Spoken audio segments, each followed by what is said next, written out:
Pozdravljeni, danes pa nekaj o inkovskem ljudstvu, ki je v manj kot 100 letih zgradilo največji imperij v Južni Ameriki, ki se je raztezal vzdolž Tihooceanske obale do današnje Kolumbije na severu in do Čila na jugu. Mogočno ljudstvo je razvilo svojo pisavo, se ukvarjalo s poljedelstvom in osvajalo sosednje civilizacije. Na vrhuncu je inkovska civilizacija imela kar 14 milijonov prebivalcev. Za vas sem o tem ljudstvu zbral 11 neverjetnih dejstev.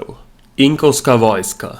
Inkovski cesar je imel v 15. stoletju eno izmed najmočnejših vojsk na svetu in to kar 200.000 vojakov. Številka je res ogromna. Takratni evropski vladarji bi skupaj komaj lahko ustvarili vojsko, ki bi porazila Inke. Recimo Francozi so v 15. stoletju imeli komaj 30.000 vojakov. Operacija glave. 80% inkovskih pacientov je preživelo zahtevne operacije glave in so lahko normalno živeli naprej, medtem ko so bile v Evropi možnosti za preživetje komaj 25%. Gojenje rastlin. Inki so gojili 70 različnih vrst rastlin. Številne od njih so se razširile v preostale dele sveta, ko je imperij osvojila Španija. Inkom se lahko zahvalimo za krompir, paradižnik in čili. Razdalja imperija. Razdalja imperija od severa do juga je znašala kar 4000 km. Uradniki so morali hoditi peš, saj niso imeli konj. Lame pa so lahko nosile zgolj lažje tovore preko gora in džungel. Inkovska pisava. Njihova pisava se je imenovala kipu. Računovodske knjige so bile sestavljene iz 2000 bombažnih vrvic. Z zavezovanjem različnih vozov na vrvicah so navajali tudi število blaga v skladišču.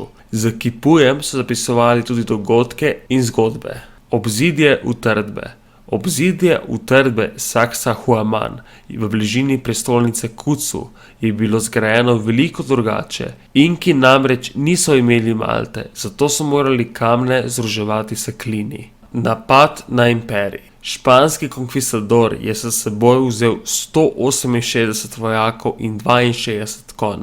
S to majhno silo je leta 1531 napadel inkovski imperij in zajel cesarja Atahualpo. 2 leti pozneje so Španci nadzirali že celoten inkovski imperij. Obstoj.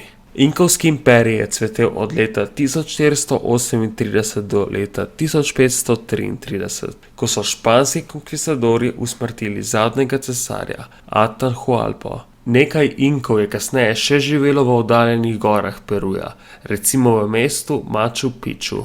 Inkovske ceste. 39.900 km poti je povezovalo ogromno inkovsko cesarstvo. Najmanjše poti so bile široke zgolj 1 meter. Takšne stezice so bile predvsem v gorah, medtem ko so bile glavne poti široke tudi do 20 metrov in celo tlakovane. Številne se uporabljajo celo danes. Inkovsko izumrtje. 95% inkovskega prebivalstva je umrlo ob prihodu Špancev.